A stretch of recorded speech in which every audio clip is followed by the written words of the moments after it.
عرفان صدیقی، شخصیت سوانح اور شعری مزاج۔ مصنف سید محمد اشرف، قسط 2/3۔ اس ضمن میں انہوں نے جتنی اصطلاحات استعمال کی ہیں، معاصر شاعری ان کی مثال پیش کرنے سے عاجز ہے۔ مٹی، بوریا، خریتا، دست، بیت، در، دروازہ، کشکول، قلندر، بساط، ابدال۔ اس موضوع پر طویل گفتگو کی جا سکتی ہے، لیکن یہاں اس کا موقع نہیں ہے۔ ان کا عشق کچھ مختلف انداز کا تھا، ان کے دوسرے طور طریقے بھی کچھ الگ تھے۔ کچھ تو ہو جو تجھے ممتاز کرے اوروں سے، جان لینے کا ہنر ہو کہ مسیحائی ہو۔ اس لیے ہم دیکھتے ہیں کہ ان کی غزل میں عرصۂ دراز کے بعد محبوب کی جنس کا تعین نظر آتا ہے، بانوئے شہر کا ذکر آتا ہے، سربراہانہ بیویوں کا ذکر آتا ہے۔ وہ اپنے محبوب کو اردو شاعری کے عام محبوب سے مختلف دکھاتے ہیں۔ ان کے عشق کی تگ و تاز کا میدان بھی اردو غزل کی عشقیہ شاعری کے مقابل میں جغرافیائی طور پر مختلف ہے۔ اشعار سے بیسیوں مثالیں پیش کی جا سکتی ہیں، لیکن اس وقت ہم ان کی شاعری میں ان کے سوانحی اشارات پر گفتگو کریں گے۔ بدایوں، فرد فرید پیا نظام الدین اولیاء کا بدایوں، صوبیدار شمس الدین التمش کا بدایوں، مورخ عبدالقادر بدایونی کا بدایوں، سلطان العارفین اور شاہ ولایت جیسے تاجداران ولایت کا بدایوں، شاہ فضل رسول اور حضرت تاج الفحول جیسے بادشاہان علم و معرفت کا بدایوں، فانی، شکیل، آل احمد سرور، سردار جعفری، جیلانی بانو اور اسد بدایونی جیسے اصحاب قلم کا بدایوں، اور عرفان صدیقی کا بدایوں۔ امیر خسرو اس محترم شہر کی خاک کو اپنے پیر و مرشد کی نسبت سے سرمائے چشم کے استعارے میں بیان کرتے ہیں۔ بجائے سرما در دیدہ کشم خاک بدایوں را۔ مصطفی اپنے محبوب کی گلی کو شہدائے کرام کی کثرت کے سبب بدایوں سے تشبیہ دیتے ہیں۔ شمالی ہند کی ریاست اتر پردیش کے خطہ روہل کھنڈ میں گنگا کے مشرق میں یہ وہ محترم بستی ہے جو پچھلے 1000 سال سے اصحاب علم و معرفت سے خراج عقیدت وصول کر رہی ہے۔ مغرب کی طرف بڑھیں تو سورو نام کا تیرتھ استھان ہے، جہاں تلسی داس نے رام چرت مانس لکھی، اور تھوڑا آگے بڑھیے تو ضلع ایٹا میں پٹیالی نام کا قصبہ ہے جو خسرو کی جائے پیدائش سے مشرف ہے۔ اب یہ بستی نومولود ضلع کاشی رام نگر میں ہے۔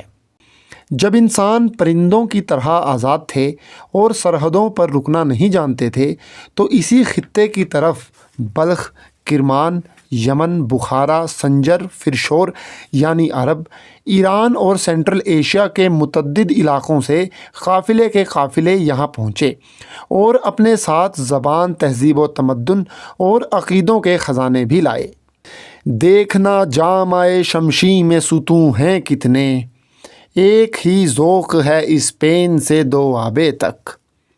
صرف 2 مصروں میں قدیم بدایوں کا مرقع اس طرح کھینچا گیا: مار کے رزم گہیں کشف کرامات سلوک، مدرسے خان کہیں جذب مقامات سما۔ عرفان صدیقی 1939 میں پیدا ہوئے۔ 6-7 برس کے بچے کے ذہن کے پردے پر اس وقت اس قسم کی تصویروں کے خطوط ایک دوسرے کو کاٹ رہے ہوں گے۔ آسمانوں میں جو دن رات یہ اڑتے ہیں جہاز، اتحادی ہیں کہ نازی ہیں کہ فسطائی ہیں۔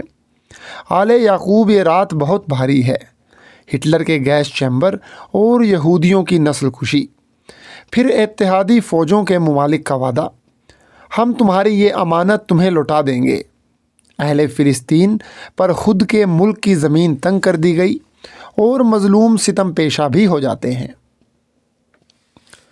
اور اسی زمانے میں وہ معرکہ بھی ہوا جسے تقسیم ہند کہتے ہیں۔ عرفان صدیقی کے والد مولوی سلمان احمد حلالی کے اجداد کو حاکمان وقت نے اوقات کی تولیت کا اعزاز دیا تھا۔ وہ پیشے کے اعتبار سے ایک وکیل، ذوق و شوق کے اعتبار سے شاعر اور فطرتاً گوشہ نشین تھے۔ ان کی والدہ رابعہ خاتون تعلیم یافتہ خاتون تھیں جو شعر کہنے پر قادر تھیں۔ عرفان صاحب کے 2 بھائی اور تھے، بڑے بھائی نیاز بدایونی مرحوم اور چھوٹے بھائی اشفاق احمد صدیقی جو بریلی میں بود و باش رکھتے ہیں۔ چھوٹے بھائی تو تقسیم ہند کے وقت بہت کم عمر رہے ہوں گے، بمشکل 2 سال کے۔ گھر کے بقیہ افراد یعنی والد، والدہ، بڑے بھائی اور عرفان صدیقی کے درمیان اس وقت کس طرح کے مکالمے ہوتے ہوں گے، اس کی ایک خفیف سی جھلک سفر کی زنجیر نام کی نظم میں نظر آتی ہے جو ان کے پہلے مجموعہ کلام کینوس میں شائع ہوئی تھی۔ شریف متوسط طبقے کے وکیل مولوی سلمان احمد ہلالی کے مکان کا صحن کچا تھا، اندر دالان در دالان تھے۔ کچے صحن میں ایک طرف کیاری بنا کر پھول اگائے گئے تھے اور بیلیں لگائی گئی تھیں۔ بڑا بیٹا نیاز احمد مملکت خدا داد کی نادیدہ بستیوں کے خواب دیکھ رہا تھا۔ والدین اپنے جگر کے ٹکڑے کو ایک اجنبی ملک کے حوالے نہیں کرنا چاہتے تھے کہ خدشہ تھا کہ بڑا بیٹا جس دشت میں شوق کے گھوڑے دوڑا رہا ہے اس کا راستہ تصویر کی آنکھ کی نگاہ سے بھی زیادہ تنگ ہے۔ غالب لیکن اس عمر کا شوق تو ایک بے مہار اونٹ کی طرح ہوتا ہے۔ پھر یہ بھی تھا کہ انہیں وطن عزیز میں مستقبل کے لیے کچھ نظر نہیں آ رہا تھا۔ بڑے بھائی کی ہجرت نے عرفان صدیقی کے کچے ذہن میں نئے تلازمے داخل کیے، وہ ان کی شاعری کی اساس بن گئے۔ تقسیم کا ہنگامہ، قتل و غارت گری، ہجر و یاس، رات، انتظار، فرقت، گلی، راستے، دریا، وقت نیم شب، گھر کے اندر لٹ جانا اور گھر کے باہر بچ جانا، ماں کے دل کی حالت، باپ کی پرتحمل خاموشی، ان تمام معاملات پر عرفان صدیقی نے بے شمار شعر کہے ہیں۔ لیکن اس وقت وہ اشعار موضوع بحث نہیں ہیں۔ اس وقت ہمیں ان مکالمات سے سروکار ہے جو ان چاروں افراد کے درمیان جاری تھے۔ مولوی سلمان احمد ہلالی، والد: آگے پڑھنے کے لیے بونڈ الگ کرنے ہیں، علم صدیوں سے وراثت ہے تمہارے گھر کی۔ یعنی اے میرے فرزند کبیر، تم اپنی تعلیم کے اخراجات کی فکر نہ کرو۔ خاتمہ زمینداری پر جو بونڈ حکومت نے دیے تھے ان میں سے حسب ضرورت کچھ بونڈ تمہاری تعلیم کے لیے الگ رکھ دوں گا۔ نیاز احمد صدیقی: میں سمجھتا ہوں کہ روشن ہے وہاں مستقبل۔ عرفان صدیقی: کیا کبھی حال میں ہم لوگ نہیں جی سکتے؟ عرفان صدیقی کو اپنے بچپن میں زمانہ حال بہت اچھا لگتا ہوگا، کیونکہ جھلستی ہوئی دوپہر میں وہ گھر سے نکل جاتے تھے اور نزدیک ہی میں حضرت ابراہیم شہید کے مزار کے احاطے میں پپڑی کے درخت سے گرنے والی پپڑیاں بین بین کر ہم عمروں کے ساتھ کھاتے تھے۔ وہیں غریب میں ایک طاق بھی تھا جسے مقامی لوگ جنات کا طاق کہتے تھے اور اس میں چراغ روشن کرتے تھے۔ ان کے لیے سنسان رات میں جنات کے طاق میں چراغ روشن دیکھنا ایک مبہوت کن منظر ہوتا ہوگا۔ مغرب کے بعد جب وہ گھر کے باہر گلیوں میں نکلتے ہوں گے تو والدہ ان سے کہتی تھیں، تم کبھی شب میں ادھر سے نہ گزرنا کہ وہاں صف بصف تند فرس سبز علم اڑتے ہیں۔ بچپن میں اس طرح کا خوف جس میں کسی مافوق الفطرت شے کا ذکر ہو بچوں کو ڈراتا بھی ہے اور ایک سحرن بھرا آنند بھی دیتا ہے کہ ہم ان مافوق الفطرت ہستیوں کے اتنے قریب زندگی گزارتے ہیں۔ ان کے بچپن کا وہ حال جس میں وہ جینے کی تمنا کرتے ہیں کئی اور باتوں سے بھی عبارت تھا۔ اماں کہتی تھیں، درگاہ شاہ ولایت میں جو ایک زینہ ہے، تم وہاں جا کے پکارو کسی گم گشتہ کو، سال ہا سال کے کھوئے ہوئے لوٹ آتے ہیں، شرط یہ ہے کہ صداؤں کا جواب آ جائے۔ ان حکایتوں کے سننے کے علاوہ ان کا بچپن بنفس نفیس بدایوں سے گزرنے والی گنگا کی معاون ندی سوت کے کنارے زرد کھجوروں کی قطاروں سے آگے ریتی میں تعزیے دفن کیے جانے کے موقع پر بھی شریک ہوتا تھا، اور یہیں سے عرفان صدیقی کی آگے آنے والی زندگی میں شعر کہنے کے لیے کربلا کا استعارہ حاصل ہوا ہوگا۔ مذکورہ بالا تمام باتوں کے باوصف انہیں اپنے بچپن کا حال اچھا لگتا تھا، اس لیے چپکے سے بول پڑتے تھے، کیا کبھی حال میں ہم لوگ نہیں جی سکتے؟ نیاز احمد بدایونی، موضوع بدلنے کی خاطر: پھول کا تازہ شمارہ نہیں آیا اب تک، تاج صاحب کی کہانی تو بہت اچھی تھی۔ وہ یہ پیغام بھی دے رہے ہیں کہ دیکھ لو، لڑائی دنگوں کی وجہ سے پھول جیسا دلکش رسالہ بھی اس دفعہ نہیں آ سکا۔ اب یہاں رہیں گے تو تاج صاحب کی اچھی اچھی کہانیاں بھی نہیں پڑھ سکیں گے۔ عرفان صدیقی بڑے بھائی کی منطقی باتیں سن کر اور تقریباً پسپا ہو کر اب ایک اور طریقے سے انہیں ہندوستان میں رہنے کے لیے راغب کر رہے ہیں، اور اپنے والد سے مخاطب ہو کر کہہ رہے ہیں کہ اس دفعہ چھٹی میں زمینداری والے قصبے بناور میں جا کر تازہ ہولے بھنے ہوئے کچے چنے کھائیں گے کہ وہ بے حد مزیدار ہوتے ہیں۔ اب کہ ہم چھٹی میں جائیں گے بناور ابا، تازہ ہولوں کا مزہ اور ہی کچھ ہوتا ہے۔ والد کسی گہری سوچ میں ڈوبے ہوئے ہیں۔ وہ وطن عزیز نہیں چھوڑ سکتے۔ ان کے پیر خانے مارہیرا شریف سے ایک ہدایت کا اعلان ہوا ہے کہ اپنے وطن ہندوستان میں رہنا ہے، کہ یہاں ہمارے صدیوں پرانے آثار موجود ہیں۔ وکیل صاحب یہ سب سوچ ہی رہے ہیں کہ انہیں خیال آتا ہے کہ پچھلی بساط طے کر دی گئی ہے۔ کل ضلع کلکٹر کی وداعی دعوت ہے۔ بار نے بلیٹ کو کل دے گی وداعی دعوت۔ عرفان صدیقی: کیا مشن کے نئے فادر بھی چلے جائیں گے؟ وہ تو بیچارے کسی کو بھی نہیں مارتے ہیں۔ نیاز احمد صدیقی پھر اپنے موضوع کی طرف لانے کی کوشش کرتے ہیں اور بتاتے ہیں کہ آج کل اخباروں میں کیسی روح فرسا باتیں لکھی جا رہی ہیں۔ گھوش نے آج کے اخبار میں کیا لکھا ہے؟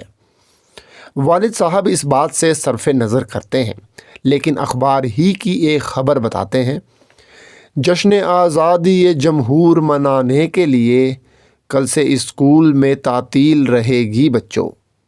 اور پھر اچانک ہی انہیں خیال آتا ہے، ڈور جب بیچ سے کٹ جائے تو کیا ہوتا ہے؟ تبھی ایک اور ننھا سا کردار مکالمات میں داخل ہوتا ہے، جیسا کہ ایسے خاندانوں میں ہوتا ہے کہ جہاں سب لوگ گفتگو کر رہے ہوں، وہیں کوئی عمزاد، ماموزاد یا پھوپھی زاد بچی بھی موجود ہوتی ہے۔ وہ فرفر اپنے گھر کا احوال بیان کرنے لگتی ہے۔ اس کے والد پہلے ہی سے نقل مکانی کر چکے ہیں۔ آج ہی پاپا کا لاہور سے خط آیا ہے، ہم یہی بیل وہاں لان میں لگوائیں گے، ہم بھی کل شام گاڑی سے چلے جائیں گے۔ نیاز احمد صدیقی اب موضوع کو یکسر بدل دیتے ہیں اور چھوٹے بھائی عرفان صدیقی کو دالان کے اندر کمرے میں لے جا کر کہتے ہیں، آج کالج کے ڈرامے میں بہت لطف آیا، لیکن تم میرے کمرے میں کیوں چھوتے ہو کاغذ میرے؟ بزم اقبال کے جلسے کی یہ تیاری ہے۔ چھوٹا بھائی ان باتوں کو سنتا تو ضرور ہے، لیکن اس وقت اس کی فکر ایک اور جانب نگراں ہے کہ بھائی صاحب کے کاغذات کے درمیان ایک من موہنی سی شکل کی لڑکی کی تصویر دیکھی تھی۔ وہ لڑکی کون ہے؟ جانے تصویر وہ کس کی ہے مگر پیاری ہے۔ بڑے بھائی مصمم ارادہ کر چکے تھے، اس لیے وہ سرحد پار جانے سے پہلے اپنے دوستوں کے ساتھ خوب وقت گزارتے ہیں۔ رات کو دیر تلک حلقہ یاراں میں خروش۔ جب واپس آتے ہیں تو دیکھتے ہیں کہ ممتا کی ماری نے اب تک ان کے انتظار میں کھانا بھی نہیں کھایا۔ وہ الٹا ماں ہی کو مورد الزام بنانے کی کوشش کرتے ہیں۔ آپ نے بھی ابھی کھانا نہیں کھایا، افسوس، آپ اس طرح تو کمزور بنا دیں گی مجھے۔ ماں کی آنکھوں میں دکھ کی پرچھائیاں دیکھ کر وہ ایک بہانہ کرتے ہیں۔ ماں کی تسلی کے لیے کہتے ہیں، میں نئے ملک کی سرحد سے پلٹ آؤں گا۔ ماں جو خود ایک تعلیم یافتہ خاتون ہے، اس تسلی سے نہ خوش ہوتی ہے نہ اس کا جواب دیتی ہے۔ وہ جو جواب دیتی ہے وہ تمام سوالوں کا، تمام جوابوں کا منہ بند کر دیتا ہے۔ وہ ہار مان جاتی ہیں۔ رک کہ میں آیا ایک کرسی تو ذرا دم کر دوں۔ ایک نوٹ: پچھلے کچھ صفحات سے جو کچھ متفرق مصرے یا اشعار آپ کی خدمت میں نے ریکارڈ کیے ہیں وہ مصنف نے عرفان صدیقی کی نظم سفر کی زنجیر سے لیے ہیں۔ وہ نظم بھی آپ کی خدمت میں اس چینل پر جلد اپلوڈ کر دی جائے گی۔ شکریہ۔ بڑے بھائی ہجرت کر جاتے ہیں۔ اب عرفان صدیقی ہندوستان میں والدین کی سب سے بڑی اولاد ہیں۔ انہیں اپنی ذمہ داریوں کا احساس ہے۔ بدایوں کی تعلیم مکمل کر کے بریلی کالج میں داخلہ لیتے ہیں۔ وہاں کسی مکان کی دوسری منزل پر کچھ ساتھیوں کے ساتھ ہاسٹل بنا کر رہتے ہیں اور وہ تمام صعوبتیں سہتے ہیں جو متوسط خاندان کے ان تمام افراد کی اولاد کو برداشت کرنا پڑیں جن کی زمینداری کے معاش کا حکومت ہندوستان نے خاتمہ زمینداری ایکٹ کے ایک ہی وار میں خاتمہ کر دیا تھا۔ وہ سخت محنت کرتے ہیں۔ شعر لکھنے کا سلسلہ اور کتب بینی کا مشغلہ بھی جاری رہتا ہے۔ مہینے کے اخراجات کے لیے کچھ زیادہ پیسوں کے لیے وہ جاسوسی طرز کے ناول بھی لکھتے ہیں جو اس زمانے کے ریلوے اسٹال پر بآسانی دستیاب تھے۔ پھر دہلی جیسے شہر میں کسی ہندی رسالے کے دفتر میں کام کرتے ہیں۔ ادھر ماں باپ بوڑھے ہوتے جا رہے ہیں۔ اسی دوران PIB میں ایک اچھی حیثیت کا کام مل جاتا ہے۔ یہیں انہوں نے UPSC کا امتحان دیا اور اس کے افسر کے طور پر انتخاب ہوا۔ تب ایک دن گہری ہوتی رات میں اپنے بھائی کو مخاطب کرتے ہوئے وہ غزل لکھی جس کا ہر شعر لاجواب ہی نہیں، ان کے جذبات و احساسات کا آئینہ دار بھی ہے۔ تم ہمیں دشت میں ایک دن چھوڑ کر چل دیے تھے، تمہیں کیا خبر یا اخی، کتنے موسم لگے ہیں ہمارے بدن پر نکلنے میں یہ بالوں پر یا اخی۔ سرحد پار کے حالات دن رات پڑھنے والا چھوٹا بھائی اپنے بڑے بھائی سے کہتا ہے، نہر اس شہر کی بھی بہت مہرباں ہے مگر اپنا رہوار مت روکنا، ہجرتوں کے مقدر میں باقی نہیں اب کوئی قریائے معتبر یا اخی، یہ بھی اچھا ہوا تم اس آشوب سے اپنے سرسبز بازو بچا لے گئے، یوں بھی کوئے زیاں میں لگانا ہی تھا ہم کو اپنے لہو کا شجر یا اخی۔ عرفان صدیقی نے بھی لڑکپن میں کسی کی ہینائی انگلی کی ایک جھلک دیکھ لی تھی۔ والدہ واقف حال تھیں لیکن کسی سماجی مجبوری کی وجہ سے معاملہ آگے نہیں بڑھ سکا۔ غزل کے اشعار اپنی ایمانیت اور رمزیت کے وصف کے سبب معاملات کو بہت واضح نہیں کرتے، ایک دھندلکا سا قائم رہتا ہے، لیکن ان کے چند اشعار سے اتنا اندازہ تو یقیناً ہوتا ہے کہ ان کے معاملات میں وصل کے لمحات نہ ہونے کے برابر ہیں۔ ایک مسلسل ہجر ہے، 20-21 برس پہلے ہمیں کب تک ملتے رہنا ہے، دیکھو اب کی بار ملو تو دل کی بات بتا جانا، شوق دونوں کو ہے ملنے کا مگر رستے میں ایک پندار کی دیوار گھراں حائل ہے۔ غالباً یہ پندار یقیناً دونوں طرف سے بہت استقلال کے ساتھ دونوں کے ساتھ لگا رہا۔ اب اس قدر بھی سکون مت دکھا بچھڑتے ہوئے، وہ پھر تجھے نہ کبھی مل سکے عجب کیا ہے، یا پھر وقت پھر جانے کہاں اس سے ملا دے تجھ کو، اس قدر ترک ملاقات کا پندار نہ رکھ، اور یہ بھی خبر نہیں ہے میرے گھر نہ آنے والے کو کہ اس کے قد سے تو اونچے ہیں بام و در میرے۔ ہلکی تفتیش پر علم ہوا کہ دونوں نے اپنی جدائی کی تاریخ طے کر لی تھی اور رفاقت کے آخری لمحوں میں دونوں کو احساس تھا کہ دونوں کے راستے الگ الگ ہیں۔ اس ضمن میں پہلا شعر تو غزل کا عام شعر ہے لیکن دوسرے میں سوانحی رنگ بہت گہرا ہے۔ یہ رفاقت بہت مختصر ہے میری ہم سفر لا میرے ہاتھ میں ہاتھ دے، تو ہوائے سرے رہ گزر کی طرح میں کسی نکہتے رائے گاں کی طرح، سنو اتنی افسردہ کیوں ہو اگر آج ہم کو چھڑاتی بھی ہے چپ رہو، یہی ریل گاڑی بہت دن کے بچھڑے ہوئوں کو ملاتی بھی ہے چپ رہو۔ 1963 میں عرفان صاحب کی شادی نجیب الطرفین سادات گھرانے میں ہوئی۔ اپنا پہلا مجموعہ انہوں نے اپنی اہلیہ کے نام منسوب کیا ہے۔ اشعار کے تیور بھی بتا رہے ہیں کہ اب عشق کا کاروبار گھر کی چہار دیواری تک محدود کر دیا ہے۔